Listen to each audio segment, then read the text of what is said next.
Okay. Yeah.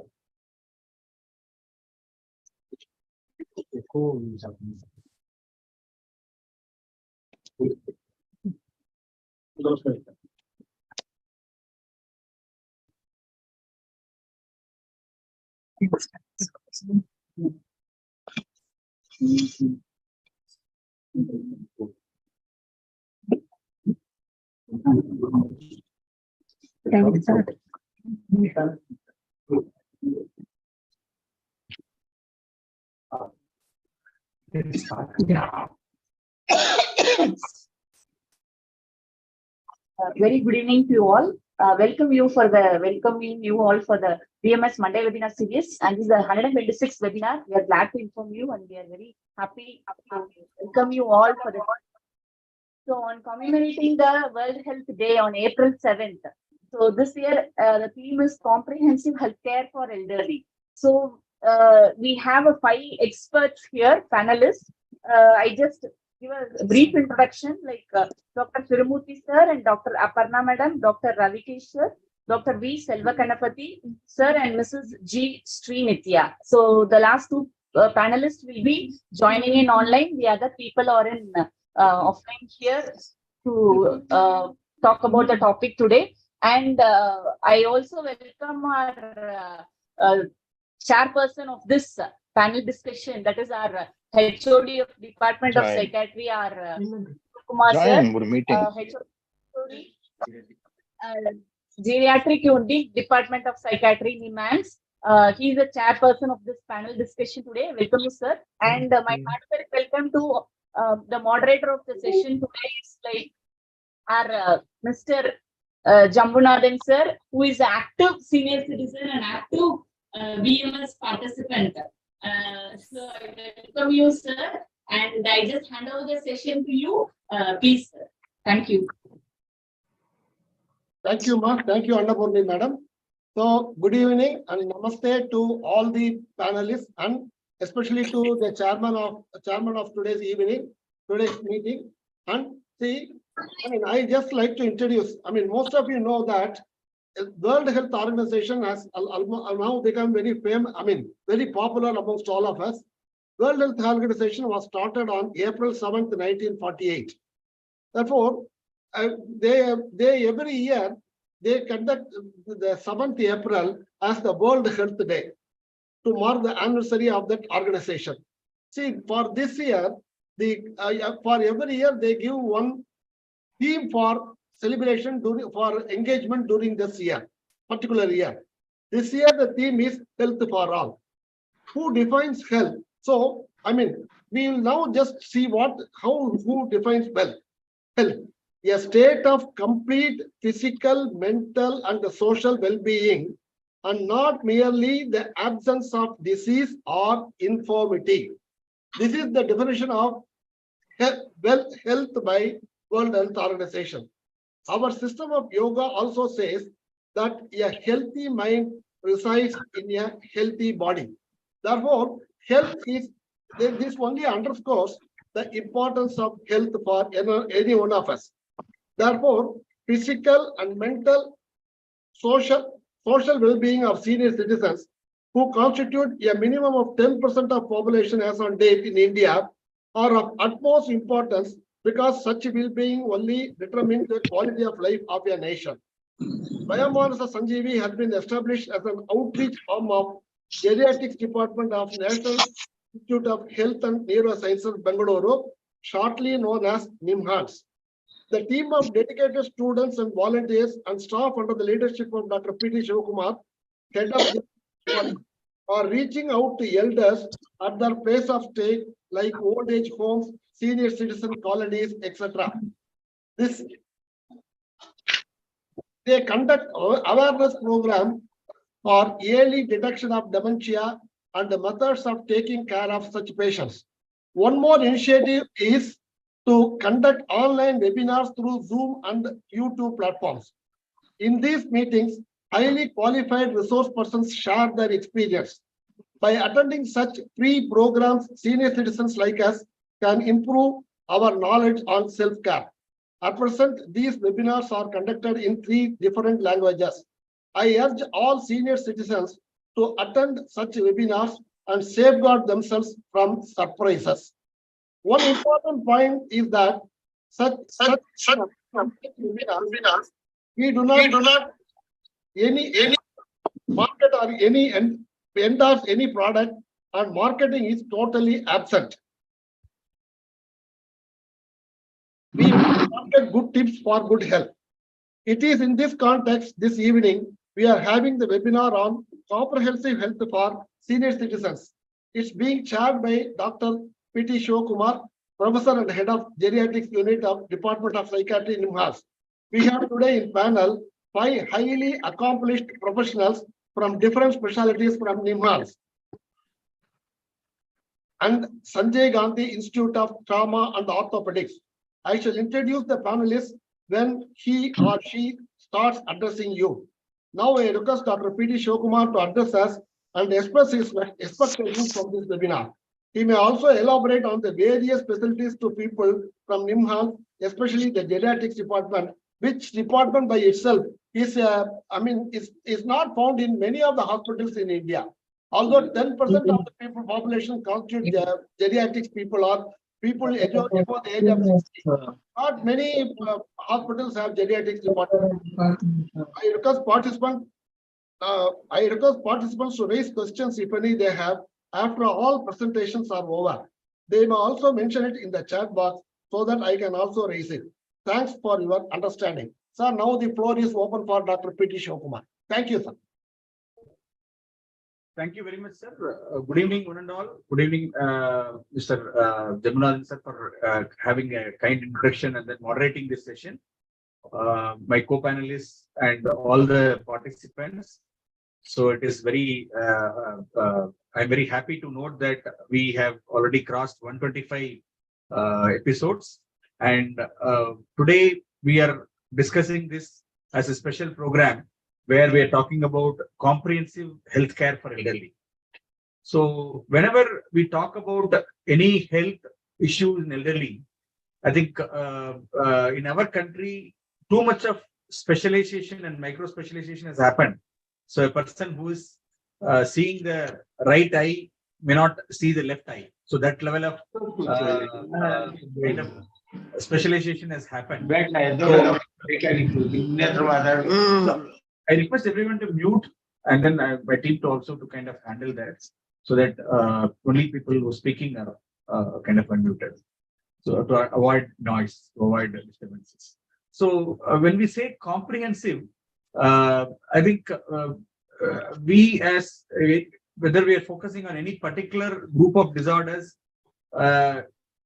anytime illnesses don't take only by very specific means, they will affect only one particular organ.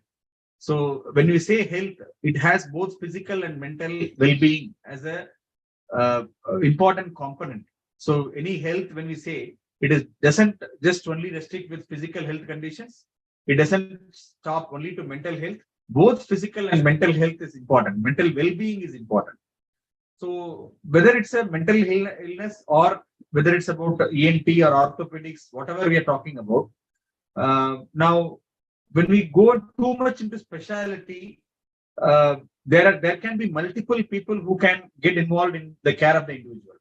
Whether it is, if you take any specialty like, for example, orthopedics, you will have the doctor surgeon involved, but you may have physiotherapist, you may have somebody who is kind of occupational therapist who can actually look at functional aspects. There may be a person, a physician who is involved in the general health condition. There may be a dietitian who is involved. Nursing professionals are involved. So multidisciplinary involvement is there. When it comes to mental health in elderly, we as a unit, the geriatric psychiatry unit, doesn't restrict only to the medical form of treatment.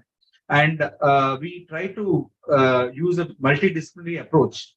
That is why we have a professional from psychiatric social work who addresses various aspects, psychosocial aspects. And also we have a psychologist, Dr. Ravikesh is there, who is a psychologist, and Dr. Thirumoorthy is there, who is a psychosocial expert. And also we have physiotherapists. Dr. Selvaganapathy has joined online, and Nithya is an occupational therapist. And the most important part, which in our in-house we don't have, but we collaborate with doctors outside, is the general physician. And Dr. Aparna is going to join us. She is a general physician. And this may not be kind of completely cover all the specialists. For example, we have integrative medicine, what is yoga, Ayurveda, and naturopathy. Those kind of specialists also kind of take part and contribute to the treatment. Neurologists are there, who again provide expertise. There may be people who have expertise in handling movement disorders. So, which is one of the important neurological problem that happens in elderly. So, when it comes to specialists, there can be multiple specialists are there. But what is important from a user point of view is that too much of specialization alone will not solve the problem. The healthcare to be comprehensive, it has to be integrated. So the concept of family physician or a general physician or a family medicine person who integrates everything and then provides care is something very, very important. So when we go to the primary care, for example, we did a lot of outreach in the community in Ramnagara. We went to villages and we trained ASHA workers. They become an important stakeholder in providing care for people in the rural places. And there you can't take all the specialists. So when we say comprehensive, it doesn't mean only the specialists are providing care. We need to actually have expertise at a basic level. Even if I am a psychiatrist who is doing the care, I need to have basic aspects of psychosocial aspect or psychological aspects or what a physiotherapist can give. Even a general physician or a primary care physician who is handling for diabetes or hypertension, he should have knowledge of the basic aspects of mental health and then address these things. So a comprehensive approach doesn't mean only specialization and multidisciplinary team. This is relevant for a major institution like NIMHANS, where we have the resources to have a team like this. But for a common man, when in the community, it is not easy for people to consult multiple people. It is about addressing all these aspects in an integrated manner is more important.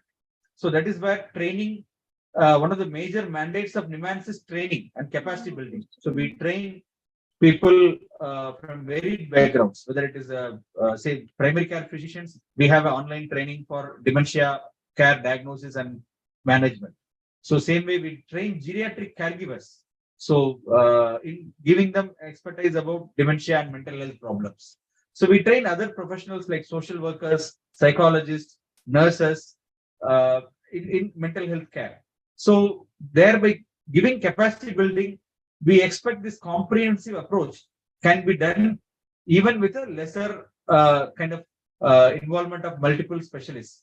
Okay, which is not practical to when we talk of a huge public health program where we are reaching out to a large number of people.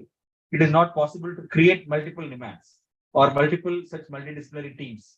So, but the approach, every individual elderly will have needs on all these aspects. Today, what we are going to do is to listen from these multiple panelists. So how is it relevant in terms of their specialty, expertise? What aspects are there when it comes to a geriatric care, when it comes to health care of elderly? And then we can actually discuss some of these kind of concepts of this comprehensive health care. You may have questions, you may have ideas, or you may have experiences where you can share as to what are the challenges, what are the constraints. So I'm also happy to welcome Dr. Aparna, who has joined our panel as of now. And Dr. Aparna is a general physician. So I think when Mr. Jammunathan introduces the speakers, he will again do that. So I will stop here. The focus is on comprehensive healthcare, which includes both physical and mental health. And the focus is not just only about illness, it is also about well-being. It is also about improving the functioning. I think because it is not enough for us to have our diabetes under control or blood pressure under control. It is about how do we focus on well-being, how do we focus on functioning. Okay, so if you look at the goal of Vayomanasa Sanjeevani, the goal is to promote healthy aging. And healthy aging is not something only for people who are super healthy or super fit individuals. It is for people who have who is in the spectrum of the complete range of spectrum of the health issues. Somebody who is already having some chronic illness, as well as somebody who is in advanced health conditions, even somebody with dementia, or somebody with physical disability. Even for them, healthy aging is relevant in a way how we can improve their functioning by providing necessary support and a proper assistance. So that is the philosophy of healthy aging. So when we talk of healthy aging, it cannot be achieved without providing a comprehensive healthcare, and comprehensive healthcare should be also integrated. If it is too much specialties, if it is divided, people have to visit multiple health specialists, then again, there is a very high chance it gets dropped out. So that's why integrating within a team, integrating any individual who is providing healthcare should gain knowledge on all these aspects and then try to integrate and then give. Okay, so I will stop here. Mr. Jambarathan, I think we can go ahead by inviting the panelists. Then we can again come back and discuss the concluding remarks. Thank you, Doctor, for setting the stage for starting the discussion on today's webinar, Doctor. Thanks. We understand, yes, there are practical problems in going in for exclusive specialists. Yes, that we understand. Therefore, we thank you for that, Doctor. So now we'll go as already planned. We'll go one by one. Now, can I talk to Ms. Nithya, please? So we'll start with that. That was the program that we have drafted. Or if you want a different way, it can be done also, Doctor. Yeah, I think there is no specific order in terms of which specialty is more important or which specialty. But that is not the idea. Maybe I think we have, as we have planned it out, I think we will start with Nithya. I think, in fact, we are going the other way around, where we are starting to talk about functioning. Functioning. So, good in terms of the focus is on functioning. Yeah, that was the thing, because all of us are not medical professionals. All of us are lay people. We are trying to understand something. Therefore, to be very honest, Doctor, most of us may not know what is this occupational therapist. What are all the jobs that an occupational therapist does? What is the important role that an occupational therapist play in that? So, in fact, that way, it will be better that if somebody can focus, Dr. Nithya, for that. I mean, Lima, ma'am.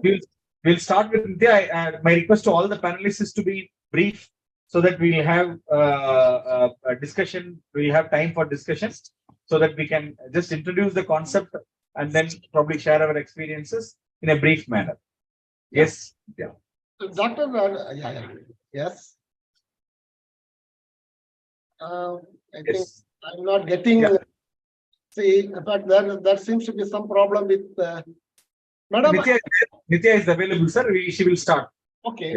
Yeah, we can do the spotlight. Madam, yes. Madam, can you, as an occupational therapist, I think you can help individuals to participate in their life in a meaningful and purposeful activities. Can you just explain this? Am I right in this perception? Can you just explain this? Your voice is not audible. My voice is okay. Doctor, mine is okay. Now, sir, can you hear me? Yes. We are able to get you. So the basic work of an occupational therapist is to enable the people to engage in meaningful activities. So when we say meaningful activities for any kind of a person involving in their household activities or involving in their hobbies, like we call it as area, leisure, and rest. We should always have a balance between work, play, leisure, rest, whoever it is, irrespective of their age. So the main focus of an occupational therapist is to enable the individual to involve in the activities of everyday activities. So when a person is inactive, basically in the geriatric setup, and we feel that the person is inactive, what happens? It leads to decreased muscle imbalance, or there'll be decreased functional capacity, or there'll be cardiorespiratory activities will get reduced, joint stiffness might increase. So many other fatigue might increase. So for this reason, we always try to keep the clients very active in an active mode by giving them activities what they prefer. So basically, I don't prefer the activity for any of my clients. The patients, the clients prefer the activities. So in that way, for example, I could say, we always advise people, that is in dementia care or in the Alzheimer's care, whoever come to us, we always advise them, like if they are interested in gardening, for example. So we ask them to do gardening. If they're interested in household small activities, like steps to teach somebody about how should they cook, they can involve in that. Steps to, if they are interested in any kind of social working, where they have a group, they form a group, and together they do some kind of different activities which will benefit them and which they get productiveness out of it. Even that we call as a meaningful activity. So basically, our work is to restore their function, optimize their function, maintain their function, and prevent loss of any of the function which should not further happen for them. When you see in their in the old age, there will be a lot of changes which is happening, which includes their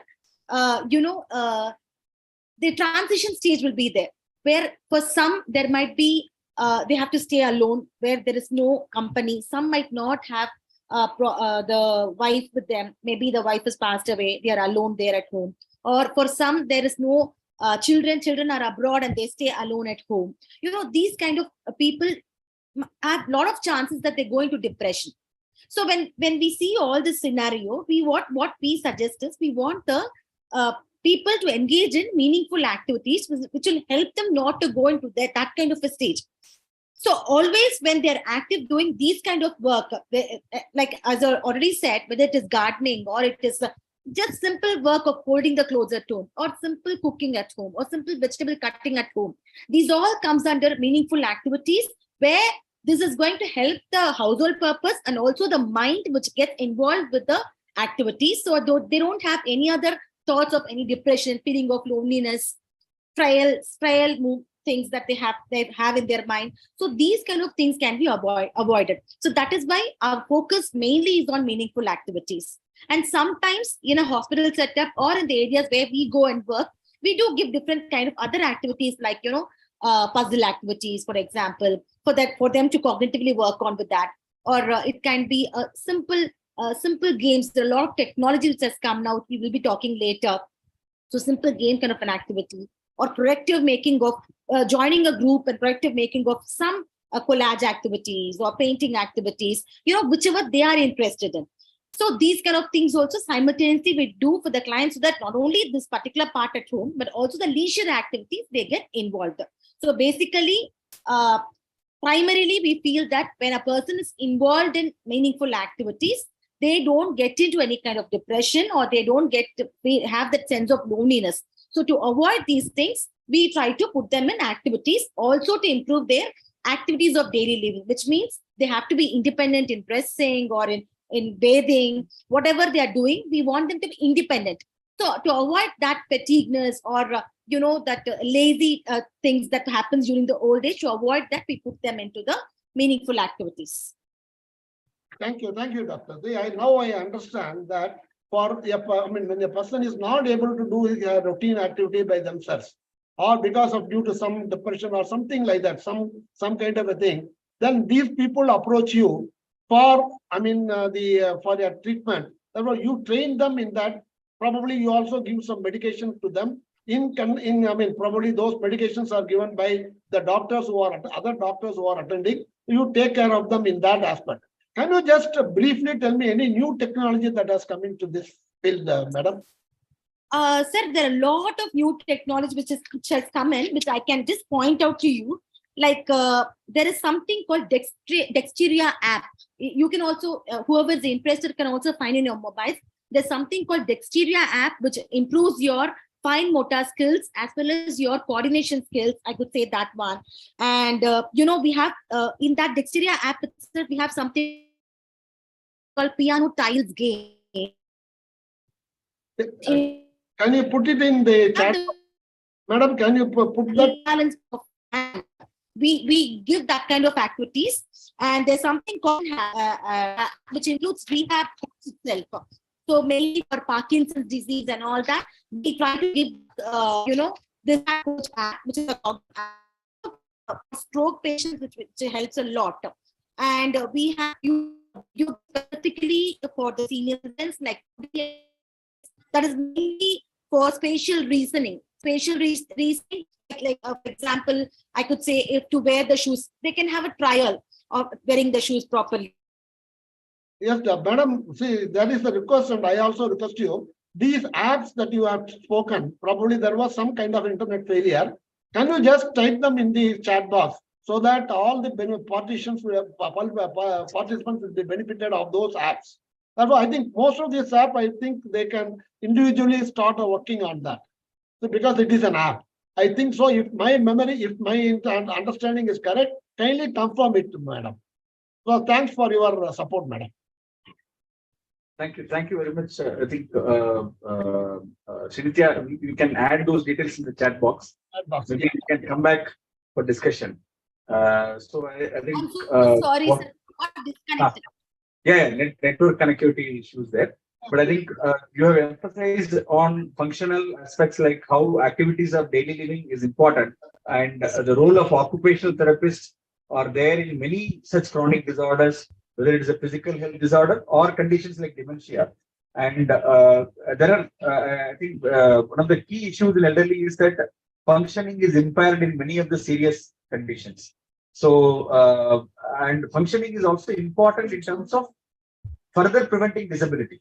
So that is why, say, because it is not just about treatment, it is about, say, preventing further disability. And if you don't use it, there may be other complications like contractures and other things can happen. And the well-being is affected if functioning is not good. So I think it's very important. And then they work as a team with other doctors. They don't give medicine, but it's part of the rehabilitation team that they actually work as a team. One of the important key members of the rehabilitation interventions. So, Mr. Jamunathan, I think we can go ahead for the next panelist. Thank you, doctor. Thank you, doctor. I mean, that explains the whole thing. Okay, doctor. Now I am going to Dr. Ravikesh Thripathy. Yeah, thank you, doctor. Yes, Dr. Ravikesh Thripathy. Yeah, he's the psychology faculty from Geriatric Psychiatry Unit. So, Dr. Ravikesh Thripathy would, yeah. Ravikesh. Yes, sir. Your question to Dr. Ravikesh Thripathy, sir. Dr. Ravikesh Thripathy, I think he can help individuals with the mental health issues. Am I right, doctor? Yeah, yes, sir. That basically, I mean, if a mental person with a mental health issue approaches you, you help him. Am I right, doctor? Is my understanding? Yes, sir. Yes, sir. Okay. How do you? So Ravikesh will brief about psychological interventions in terms of what is the role for in the elderly care. How psychological interventions, not only in mental health conditions, I think even in other conditions, because we are talking about comprehensive health care, say conditions like cancer, conditions where there is a significant disabilities involved. There is always, it is not just about the physical part, it is about the psychological well-being is equally an important area, and both are very interlinked. And these days, we see the role for psychologists in as a team members, even in other aspects where a person is not diagnosed with psychiatric illness, but still they can be a valuable member of the team in different aspects. So there are several evidence-based intervention has emerged in recent years. And as we know that as we are aging, several issues like distress, loneliness, depression, anxiety, even memory-related issues we are facing in our day-to-day life. And in order to address these issues, several psychological intervention has been developed, and it has been found that it is very, very effective. If person is, taking professional help, they found beneficial. These intervention are evidence-based also. Doctor, how do you approach the assessment and diagnosis of mental health condition, and what tools normally do you use, doctor? Okay, do you have any, sophisticated tools, or are the tools easily done? This kind of that will help us to understand them. Initially, we start with the case history. We try to elicit information with the reliable informant. And we also have very reliable and valid tools that is culturally sensitive also. Like for depression, we use geriatric depression scale, or for memory-related issues, we can use several neuropsychological tools has been developed for memory-related issues. Also, if someone is having anxiety or OCD or any other condition, so we have psychological tools that is very, very reliable, valid, and standardized, and it can be used, and we can actually, it can add to the diagnosis. We can be very sure that, okay, the person is having these problems. I mean, thanks, doctor. Therefore, these tools are easy. I mean, normally by inquiry, or are there any specific? Any specific. We have so many other machines. Do you use any machine, or it's only? These are psychological tests. Psychological tests are verbal in nature. We try to use verbal dialogue, and during that discourse, we can elicit several psychological issues. Therefore, they are mostly non-invasive. Correct. Yes, doctor. That helps, doctor. And can you just think of, have you come across any ethical or cultural considerations that are particularly important in the field of clinical psychology? Yeah. Yes, please go ahead, sir. You can just share with us. Have you found any cultural barrier for this? Are people not willing to take up? No, this is not approved in our system or something like that. Do you face any such issue, doctor? Yeah, cultural belief systems, we have found it is very crucial when we talk about mental health, because in several cultures, they won't accept evidence-based medicine, and they go to culturally approved, technique or methods like mandir, temple, and other places they go and seek treatment. So I think culture is one of the important barrier when we are talking about mental health. And there are several, ethical issues, which there are a lot of ethical issues we try to discuss and we follow. And important ones are taking consent from the patient, confidentiality related issues, and competence related issues. And there are several other issues. I think PT sir will tell us more about it. Yeah, I think see, a lot of myths and misbeliefs are there about the mental health as such. Yeah. And one of the important things is that, say, there is when it comes to psychological interventions, we have had very interesting kind of encounters with people where people say that, okay, you talk to my family member without revealing that you are a professional, without disclosing that you are a psychiatrist, or without revealing that you are a psychologist, and then understand what is the problem and then cure them. So those kind of unrealistic kind of expectations also can be there, where people have stigma. The other extreme is people think that there are some people who think that only medications or medical kind of interventions are given for mental health problems, and the moment they approach a psychiatrist or they seek help for mental health problem, they'll be loaded with medications. What is important to know is that for a minor kind of a problem, if it is a mild, moderate kind of a disturbances, for many mental health conditions, whether it is depression, anxiety, sleep disorders, for the most common mental health conditions can be managed with psychological interventions alone, or it can be psychological and psychosocial interventions alone. So medications are actually reserved for more severe kind of mental health problems. Medications are useful in mild if the psychological interventions are not feasible, or if it is not showing the desired results. But one of the challenges, point, doctor. That's a very, very important take-home point, because most of us we believe that when there is some kind of a mental problem, immediately we need to take some kind of medicines that will be always giving us sleep. Yes, I think this is very important, because many times we see in elderly, it is even without a professional intervention, it is like your walking friend or your neighbor, your family member might be taking some sleeping pill. They think, okay, this medicine my doctor gave, after that I'm sleeping well, you also start taking this. So everybody becomes an expert. Everybody becomes a specialist.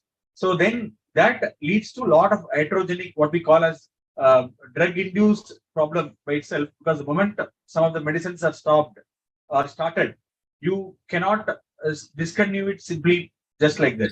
You need to follow a particular protocol to taper and then stop. So self-medication is one of the important harmful thing. Like it is not like a pain relieving medication. You can just like that take it, or just like they take it from a pharmacy or from a neighbor or a friend who is taking that medication. So the severity of the problem has to be assessed by a professional. If you have a stigma, if you have apprehension that say somebody will be simply loading you with medications, there are people who are available now, professional psychologists or other people who are available even for consultation, where you can actually seek help. Or when you express that I don't want medication, but I still want help, the psychiatrist also may refer you to the appropriate person. Now, the other challenge with respect to psychological intervention is that there are not enough number of specialists who are available to meet the demand. If I talk about the need, actually, invariably, everybody who has a mental health problem requires psychological intervention. The proportion who require medications is maybe 60-70% or 50 or less than that. But if it is looking at psychological and psychosocial intervention, everybody requires it. So you may not have enough specialists like with PhD or with a higher level of qualification. So what we also do is that for a milder kind of a problem, or where the specialists are not available, we train people to address as a first responder. So what we call as a lay counseling, even that is something can be tried, because any intervention at the first level can be helpful if a properly trained person is able to provide in a genuine manner. So there are evidences that for a condition like depression, the psychological intervention given by trained lay volunteers, okay, or lay health workers, has been found to be effective. So it is not that only specialists will be able to give this kind of intervention. So one of the important initiatives NIMHANS is doing is training such people where there are many centers like NIMHANS, as well as there are other centers like one of our collaborators, Samadhana Counseling Center, which is headed by Professor C.R. Chandrasekhar, trains a lot of people. So I think Ravikesh, would you want to share your views about that and how to promote access? Yeah, I think that is the very, very important way to deliver mental health services in our country, because mental health need demands are huge and we have very few experts. And we've also started training students, a student of psychology, student of social work, and other allied sciences, so that they can actually impart the mental health services within the community. And then if a severe or moderate level of issues, they can actually make the appropriate referral and we can address those issues later. I think that is an important message, what we would like to seek, and people should not hesitate to seek help, having an apprehension that they will become dependent on medication, they will become addicted to medications.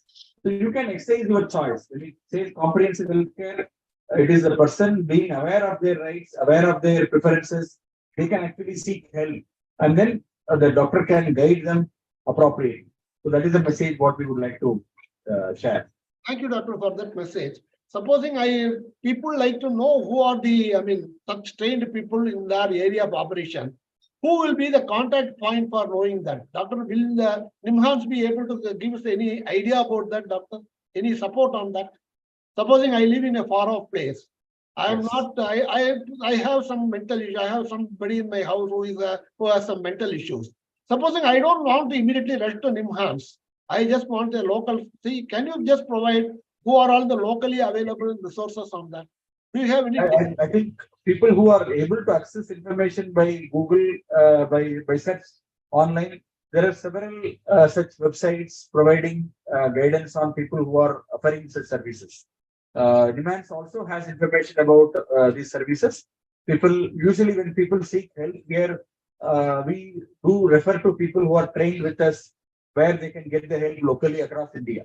So and I'm sure that kind of directories are available online. If you search for a specific kind of service, it is available. Or if you seek out to a particular organization who is providing service in a particular place. For example, you take a city like Hassan or Gulbarga, Kalburgi. wherever you go and talk to a mental health professional there, they may be knowing people who can help you. Okay. So it is important to reach out so that they will be able to guide you to the appropriate person. Yes, that helps, doctor, because I think they can, I mean, NIMHANS is definitely one of the sources where people can seek help. And if it is elderly, we will definitely be able to guide you the required kind of resources. because I can search it in Google, but when I get something authentic from NIMHANS, I would rather prefer to come to you, doctor. So that's an important take-home point, doctor. Thanks for that. So thank you, Dr. Ravikesh. Sir, can I just add one more thing here? Can I just add one more thing here? Please go ahead. Sir, we also the occupational therapist also in number of couple of months, 6 months once or 2 months once, they also go and modify their houses if required. Whatever modification the house you require, like however you wanted, to access to prevent the falls and things like that. We can also help you in home modification in such a way that you are able to, access your own home without any problems, whether it can be a toilet, raised toilet, or a rails, grab bars, whatever you wanted, according to your needs and requirements. We also do home modification for you all, and we give that. This is true NIMHANS. I mean to say. Guidance for the home modification. I think environmental modification to provide appropriate support is an integral part of the rehabilitation process. Thank you, doctor. That is what Nithya has started. Yeah. In fact, that's a very valid point. Thank you for that. So thanks to both of you. Now, shall I move to Dr. Thirumoorthy? Dr. Thirumoorthy. Yeah, sir. Maybe I think, sir, I will request. I think we've spoken more about mental health. We also can go to Dr. Aparna, who is a physician, so that there's some kind of comprehensive health approach is there. Okay. We covered about multiple aspects of mental health.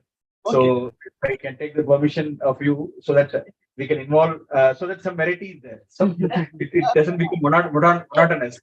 So I hope that Thirumoorthy is fine with it, so that we have a balance of mental health and physical health.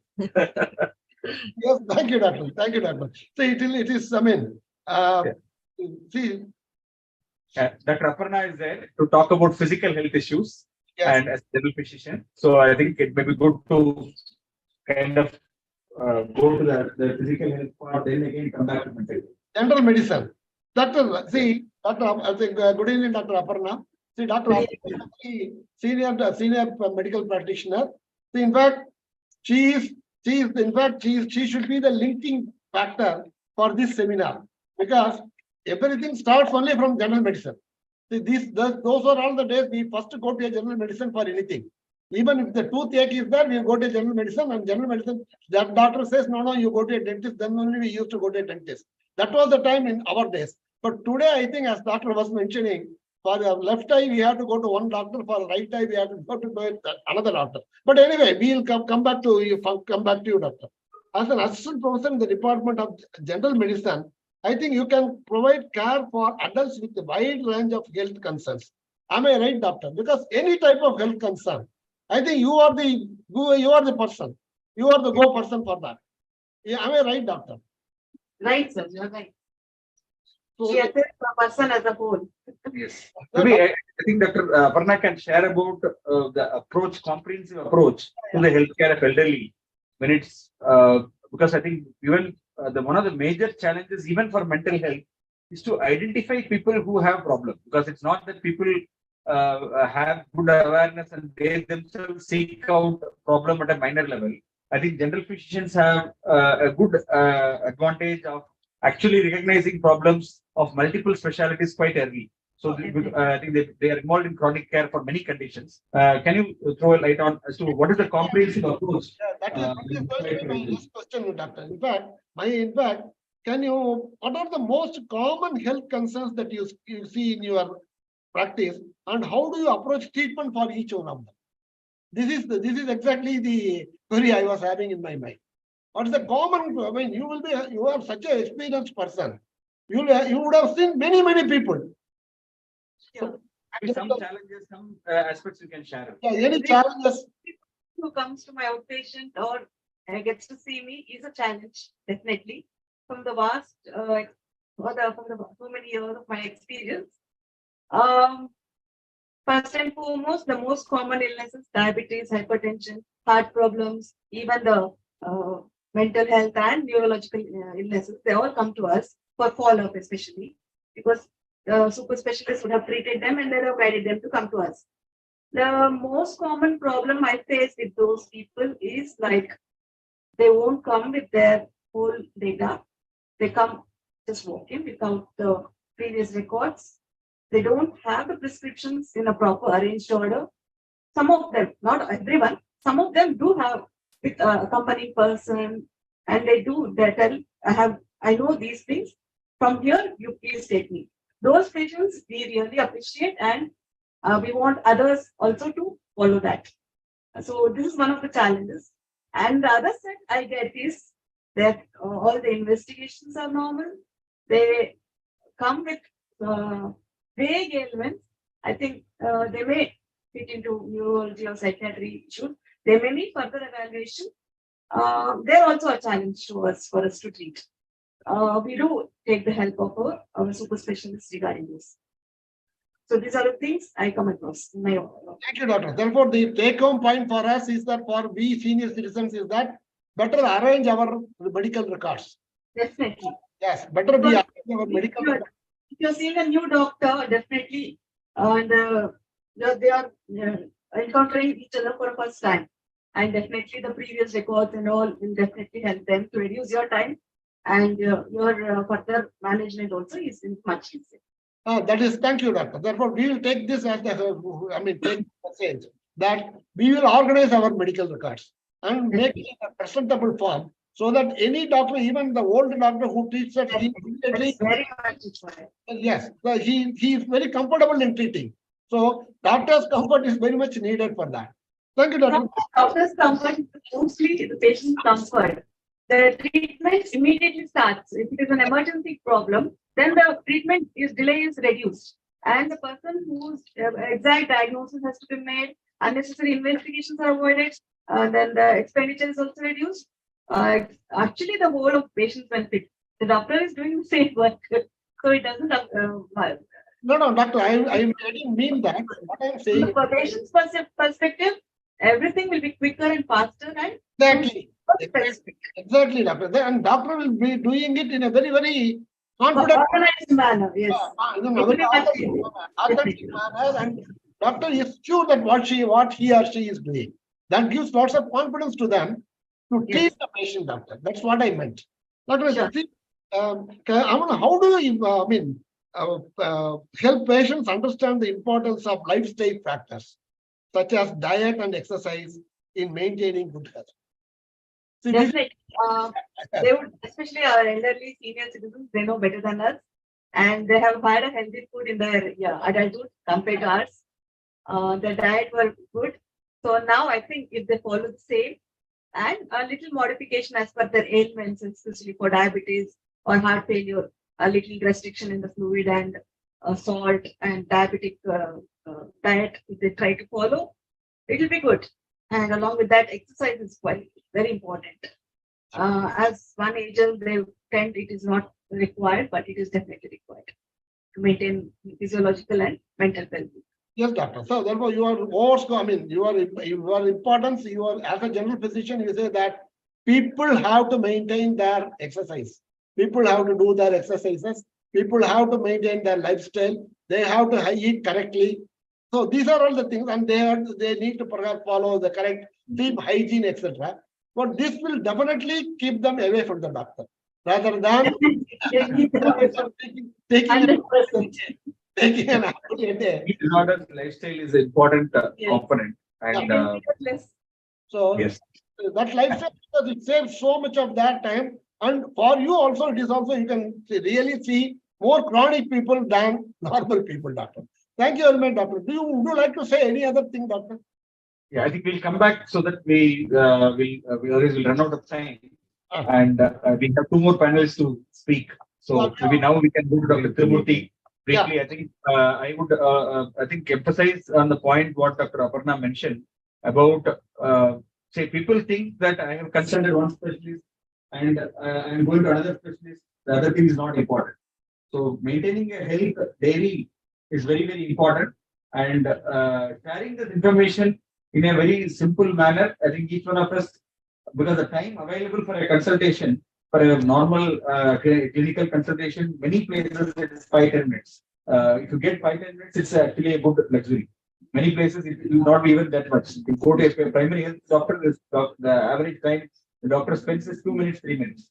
So if you don't share what is the right thing, what is the correct medications, what you are on, there is a lot of error that is possible. So that is unnecessary medications may be repeated, like 2 vitamins or 3 vitamins may be repeated. You might miss out on medications. You will get confused. We will get confused. So for us to help you in a comprehensive manner, you need to come prepared with the diary. So I think there was one of my my father is attending the program also. He kept on insisting that I have to maintain, I have to give him the summary of health. I am sharing that. At least finally, before he went for a surgery, I prepared that and gave it to him. Hope, I think each one of us, we have to carry the health daily because that it's very, very difficult to recollect, and it's very frustrating for themselves as well as doctors also. So it is important if you have a brief points, it becomes easier. Thank you. I think now, so Jamnadan, we can go to Dr. Thripathy. I had intervened. Yeah. We can again come back to lifestyle, psychosocial issues, and then go to physical aspects. I think your role is more with the family of the. I mean, you also not only help the patient, but you also help the family of the patient to cope with the conditions of the patient. Am I right, doctor? Is my understanding right? You play a very extended role to the family as well. Am I right, doctor? Yes. Yeah, I think that Trimurthy will request him to share his expertise in terms of how social, psychosocial approaches, like what we say as a family intervention, or even for the individual, how those factors contributes to the healthcare, not only in mental health as well as other aspects also. Very good evening. It's a very valid question you have asked, sir. And when somebody is becoming ill or became ill or getting affected with any kind of disorders, the system needs to be treated by the way of providing the holistic approach. That is where we are talking about the comprehensive health approach. See, when you address the issues related to any kind of problems, be it elderly care or dementia or any kind of psychiatric conditions, we basically take care of the patients. At the same time, we look at how their family is affected in terms of their health, quality of life, well-being, their burden, how they cope up with different kinds of challenges in terms of providing services, how much stress they are undergoing. These are the basic concerns we need to see and address with the family also. Because often we fail to understand family as a system, how much they are able to help, how much they are suffering, which very often we are ignoring it. But simultaneously, when you are trying to address their depression level, anxiety level, they are building some sort of competence by providing different kind of skills. That is where the family will be able to give better care in the longer run, and will be able to understand and de-stress their emotional kind of situations and help the patient. Yes, doctor. Many times we find that families are not able to cope with certain diseases of the people. Supposing, see, in fact, I have come across cases.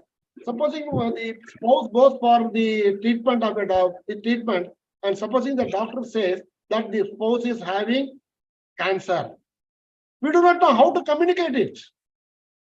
That's the first issue, because communicating itself will give lots of problems to the other person. So how do we cope with this? Therefore, I think you are taking care of that angle. I think that's very good, doctor. I mean, what do you suggest? See, what are all the various tools that can be used for communicating this kind of, I mean, a kind of not a very happy news. How do we do that? How do we communicate? So when basically your understanding becomes better, then they will be able to better cope with the situations, because they will get some sort of help from the neighbor, some sort of help from the professional community, some sort of help from the other whatever the resources available, be it an NGO or kind of thing. And also some sort of ventilation. While addressing the issues for the patient, we also provide kind of coping skills. Okay, there are certain scales are available to measure what are the strategies by which they adopt and use to handle these kind of things and how they are taking care of. So to measure the coping pattern of the family, there are scales also available. So when they by providing the psycho education, providing better insight, providing better competency and skills, and different kinds of ways to meet. For example, some sort of family get together, some sort of recreational activities, some sort of leisure time activities. These are the basic normal routine which by which the family can be able to cope up with. Yeah. I just wanted to add one of the very important aspects. I think Dr. Thripathy and his team actually plays an important role in supporting caregivers. Yeah. So when we say when we manage conditions like dementia, where we cannot cure, the main effort goes in making the life of the individual as well as the caregivers. How we can actually provide support to them, whether it is about guiding for a daycare, guiding for a residential care, or addressing the caregiver burden, addressing the guilt, even breaking bad news, not only for cancer, even for dementia, which is life-changing diagnosis. I think this is something which has to be handled in a very sensitive manner, particularly when somebody comes to us for a consultation in the early stages, where the person themselves also can be involved in these discussions.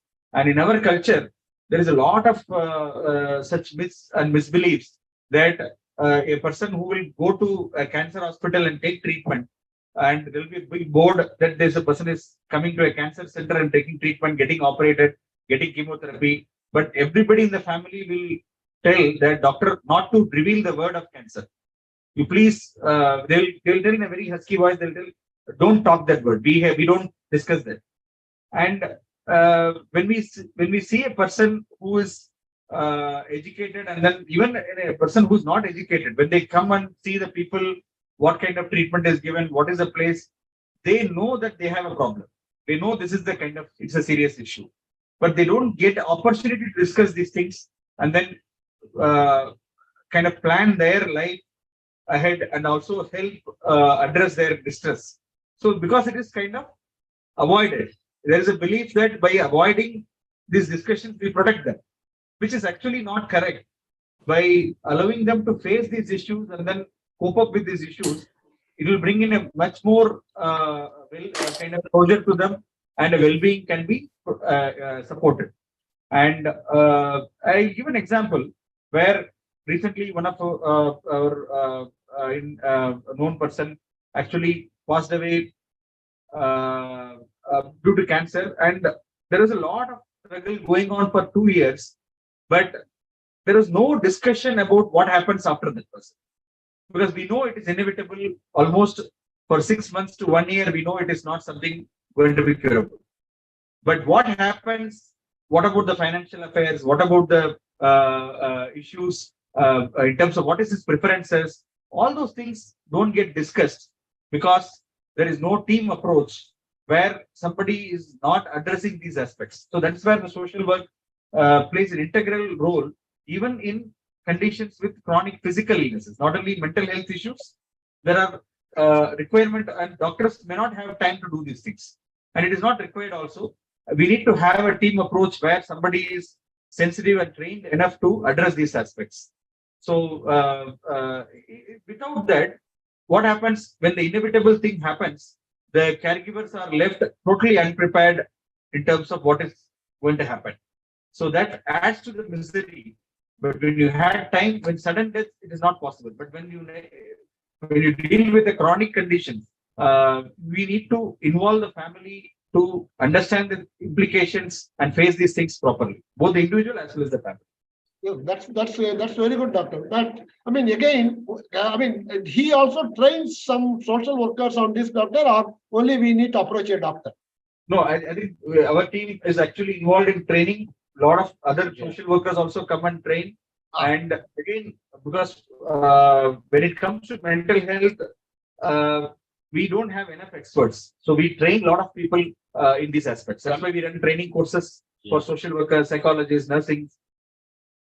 We are providing community mental health services, by which we are also offering online support group program for the caregivers of persons with elderly and dementia. So, as Dr. P T Sivakumar rightly pointed out, our country is sort of manpower. So, we with the professional management itself is not sufficient to take care of all these issues. We train the allied healthcare professionals and also the other stakeholders who are interested to participate in these kind of cause. Yeah, being sensitive and being kind of aware of these needs, you can actually find solutions. You can, what all it requires is the attitude and the time, some amount of time, and giving importance for these aspects. Exactly, doctor. It's doable. So Yeah. I think Mr. Devudagan, I think we can go to the next. Just only one last question to Dr. Thirumoorthy, because Dr. Thirumoorthy's role is very, very important, because we are all families. See, I mean, supposing somebody wants to, in fact, somebody has raised that question in the box. Supposing somebody wants to get trained in that. I mean, some information is available in your website, doctor. Can they approach? Yes. The family support group program is available. Other than this, in fact, we had one of the PhD program by which the candidate has enrolled for the caregivers of persons with dementia and been able to support. But here also they can participate.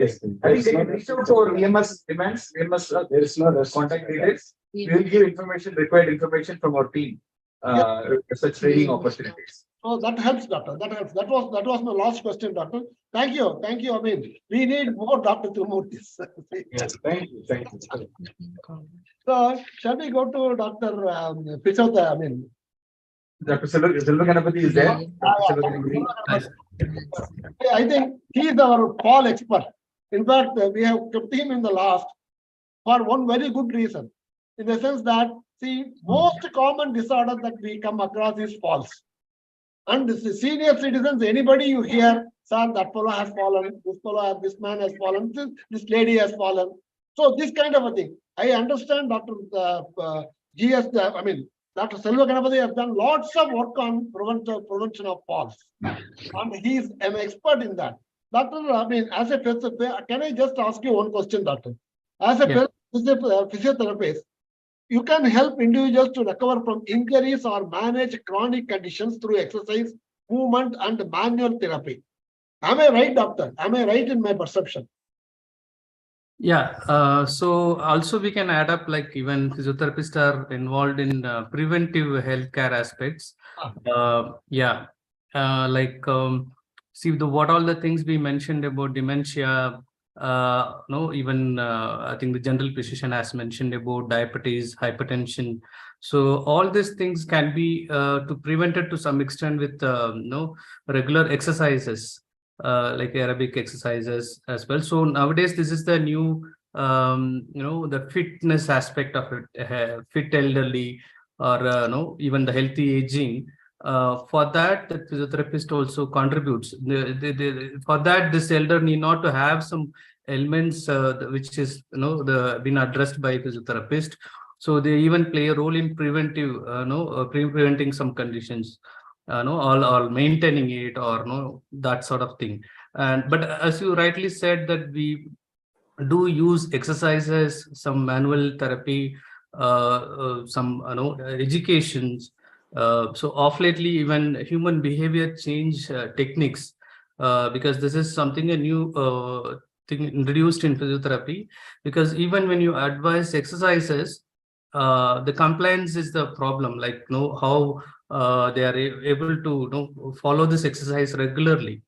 So somewhere we need to work on their compliance. So for that, if they want to start a new habit, say for the healthy, aspect of it, like exercises, strengthening, balance training, whatever. So to start a behavior, so how do we, successfully implement? So all these things, of course, but physiotherapists are known for preventing falls and treating pain, especially chronic pain. So yes, you are right, and most of these conditions elderly come across. We have a role ranging from the major neurological disorder to or even pain and things, other things. Oh, but Doctor, you have added a very new dimension to that. That is behavioral aspect. This is something very new to us. In fact, I have not come across this. That in fact, to be honest, Doctor, that we attend some training program in Okay. active aging program in NMT. There, our teacher, the person who takes our regular exercise session is a physiotherapist. Okay. So I think she is trained in whatever the new technology that you are talking. That is why she is able to attract us and she is able to make us do exercises. I think, see, that's a very important thing that Doctor, see, we understand. So, see, Yeah, because because most of the time, the exercise have been advised by physiotherapist, but then after 3 months or 6 months follow up, when we see, unfortunately, patients are not able to stick to that due to some various reasons. So that is the reason, this behavior, cognitive behavior therapy has been induced. Light cognitive behavior therapy has been induced in physiotherapy curriculum. Also, psychologically informed physiotherapist is a domain introduced, as and when this biopsychosocial model introduced in ICF from WHO, which insisted from biomedical to biopsychosocial model. Like we have to treat the individual not only with their impairments, also like their personal factors can contribute, such as like their motivation, their belief about the illness. So all this also contributes to the outcome of the illness. So we need to work on that. We need to measure it. We need to identify, measure it, and do the intervention. Then only we can take care of it. That way, this is, yes, even for physiotherapists, it's a new thing, and we are all getting trained. I am fortunate to be in NIMHANS, so I could learn behavior therapy. I underwent a workshop in psychology department under Dr. Manjula, and so that's the thing. Like, yeah, how successfully we are going to introduce anything, especially when we are talking about healthy aging. So we need to have such skills from our side. Also, the elders are going to enjoy this because they are being given a new techniques or something to stick on to their exercises. They get a help from physiotherapist in this line as well. Thank you, Doctor. Thank you. I think we would like to engage with you in a full session so that becomes something a lot more, many things, because Doctor, because of the time constraint. I understand. Sir, actually, I want to just only mention one thing. Like since you mentioned about the falls, so I heard someone here use the iPhone. They can even see the walking steadiness app in that. So you can. This is the how steady you walk. It tracks actually. So that will give you the risk for falls, right? So if you happen to be under the risk of falls, you can immediately approach physiotherapist or even general physician. You can check up a few things because this is linked with dementia also. Cognitive impairment can, it's associated with fall risk. So since our elders are very, happy to embrace the technology, I'm seeing people are very active. My mother repeatedly sent a lot of messages about all advices. So I mean, they're very active, and I'm very happy to see that they're able to pick up a new technology. So maybe installing such apps like Google Fit anyway already is there, that will make you fit. Like it will give you information about how active you are. So you have to just install the app in addition to WhatsApp, right? Walking steadiness. This app is known as walking steadiness app, Doctor.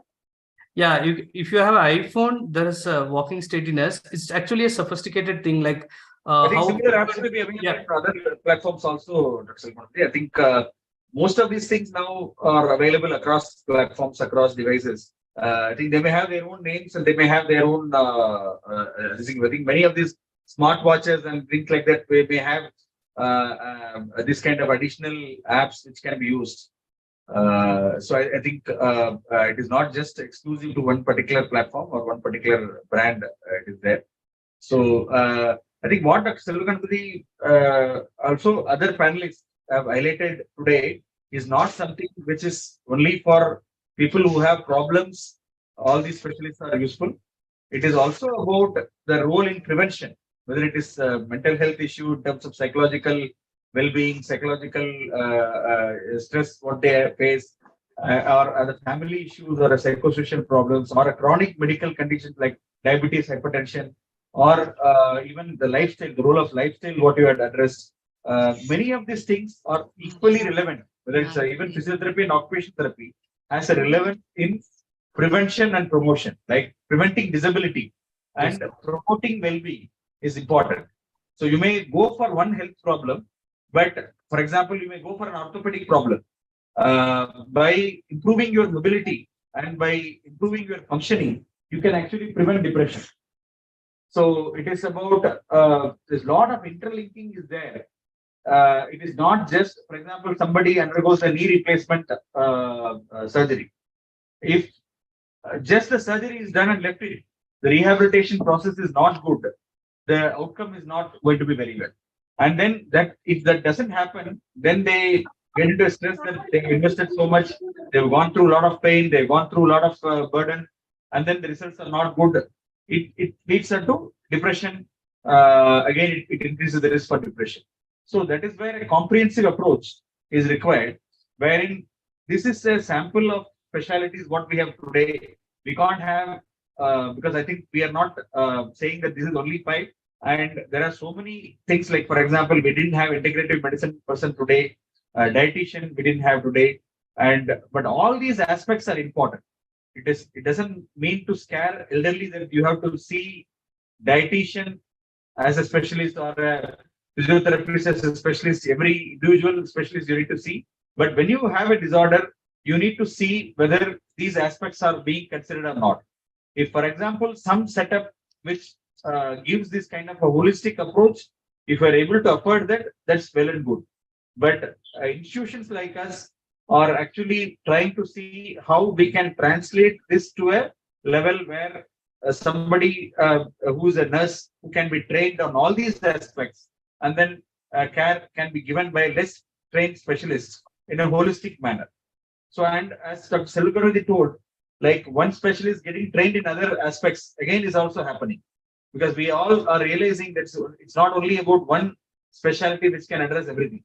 So, for example, we train general physicians and we get trained in general medical aspects, because without their expertise and without having knowledge on managing diabetes and hypertension, I cannot treat a person with depression and dementia if I cannot make the finer adjustments. For everything I refer to a specialist, then that also is a problem. So that's where this cross-disciplinary interactions helps, and learning also helps. And when you address the healthcare, you need to address comprehensively both physical and mental health. That is the message what we would like to communicate. And there is a scope for detailed sessions on all these aspects. I'm sure definitely you may have questions where we would not have talked about yoga, and Nagaraj Rao is raising his hand. Yes. We will definitely have sessions, individual specialities, individual things, multiple things have happened. For a World Health Day, we thought this is a kind of a panel what we can have to kind of spread the message that comprehensive approach is required, wherein one specialist may not be enough, or one aspect may not be enough. So that is the message what we wanted to spread. So I think we will stop here. We are running out of time. Any questions or comments? Yeah. So, Doctor, there are at least 2 people who have raised concerns. One is Dr. Mr. Nagaraj Rao. Can you listen to him, Doctor? Yes. Yeah. But I would like to. I am waiting for a very long time. But you are not giving opportunity to speak. Allow him to speak. Because you are both discussing, but panelists also given time to explain their experiences with senior citizens. That's the main panel discussions is important. For various doctors have to share their views and experiences. This is my observation. You are right. But one thing, we have formed one, as you know, we have formed one association for the past 10 years. Counseling is necessary within our senior people to convince each other regrets or sorrows and other things, or pre-planning or advanced planning like that. As Dr. Sivakumar was telling, 2 years a patient was in cancer bedridden. The family has to convince what is the next action. That integration is not able to done by the relatives or friends, because it is personal issues. We cannot interfere in all those things. How they will survive? You have my wife, son, or other father like that, mother. A person is surrounded by all members. Who is to bell the cat to convince the patient after his demise? This is the single family system is now prevailing. We have no coordination with families and friends. The association, our working friends, are reliable friends, reliable family members, distant relative. They have to console and give suggestions how to proceed further. This is the experienced people are necessary, not only doctor or social worker or socialist. We cannot approach all these immediately because the patient is in bedridden for the years together. One of my friend is in Krishnagiri for the past 3 years in coma stage. He is giving food and other things only water like that. He cannot speak. When I saw him, he is weeping. He is recognizing me. He is falling down in a scooter to help a person on the road. Speed breaker. He has suddenly fell and got injuries in head. The family, entire family is surrounded by him. One son, wife, daughter-in-law, and other things. These are the things today. Even he is having money like that, but consolation is very, very less, because it is a burden to the family also. Thank you very much for giving opportunity to share my views.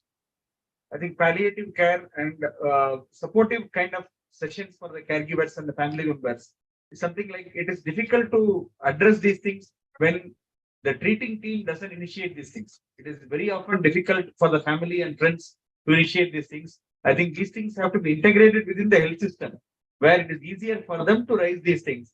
Otherwise, it becomes very challenging for personal friends and family members to do this. So, I think we are running out of time, Mr. Sir, if Narayana Rao wants to say something, we'll just listen to him, sir. Just one minute. Narayana, sir, please kindly go ahead, sir. Dr. Sivakumar is the best psychologist as I could see, because the moment I raised the hand, he said something which was missing in the discussions. He has come out. That is yoga. I'm a follower of yoga. Number two, the other missing point I understand, I put it up across, is we have to talk about the stress. How you get stressed, how you should not stress, how to de-stress. One of the best examples I could see is yoga. This itself has, now I don't say cured, has brought the intensity of the diseases. I think you got mute, Mr. Nagaraj. Okay. I think I think during my talk I had emphasized about integrative medicine, which includes yoga and Ayurveda also, because I think we definitely could not have all the specialists today. So and I highlighted the importance of those things during my initial opening remarks as well as concluding remarks. So I think all of us talked about the importance of lifestyle, importance of prevention, importance of holistic approach. So definitely there is a role, and I think Mr. Nagaraj is a very vigorous advocate of yoga, And I think he would not have. At the moment I saw your hand, that's why I emphasized. But before that also I had mentioned it. Yeah, right at the beginning, you were mentioning about it, sir. Yes. Right at the beginning, Dr. Sivakumar was mentioning about alternative treatment, alternative courses of treatment, and he was talking about yoga. And you know, NIMHANS is doing a fantastic job in the yoga. Today, there is a team that is just every day for all 5 days in a week. A team just starts yoga at 6:40, 6:50 in the morning. It goes on up to 7:30, 7:40. I have attended Online. Online. Yes, online. It's an For online. anybody, majority of the people who are utilizing are elderly. Majority of the people who utilize this particular session is elderly. I think people can make use of that, and you can refer other senior citizens also, which is conducted by our integrated medicine department. Yes, sir. So, I would where I thank all the individual participants, all the panelists, and the chairman for the excellent session that has happened so far. I would also request the chairman, as the head of the Vayomanasa Sanjeevani group, to initiate at least one program with each of the panelists, because each one of them are an expert in their field, and each one of them have got many things to contribute. And we need knowledge on these things, so that to cope with our daily situations. I make that request, doctor. So in fact, doctor, I mean, this Vayomanasa Sanjeevani, the initiative that we have taken, is doing an excellent job, in the sense that many people across the country today, we have got attendance from people who are far away from our borders. So that kind of it has evidence interest in almost all the people. Therefore, this is a very good initiative, doctor. And thank you, sir. Thank you very much. We need to continue this initiative, and also to strengthen this initiative by having more and more people to talk about this, doctor. Probably instead of once in 15 days, we can also try to have it once in a week also, doctor. Thank you very much, doctor, for the. And I'm not only I thank you, your entire team. They have been so much dedicated. Your students team, or the volunteers, or anybody concerned with the Vayomanasa Sanjeevani, they have been so much dedicated that every week, very punctually, things happen, and beautifully happening, doctor. Thank you, doctor. And the only thing I can do is I can pray God to give you all the strength in the world to continue this excellence. Thank you, doctor. Thank you very much, sir. I think all our panelists today are our strong supporters of our VMS, and they are an integral part of our team. And they have had sessions earlier also, and in future also we will have individual sessions focused on these aspects in a more detailed manner. So thank you one and all. I think I hand over to our team for kind of closing the session. Have a good day. Thank you, doctor. God bless you. Thank you, doctor. Thank you. So from VMS chair, I would like to thank Jambanathan sir, who has actively moderated this session. So thank you so much, sir. For he always is the personality of doing everything in a planned and structured way.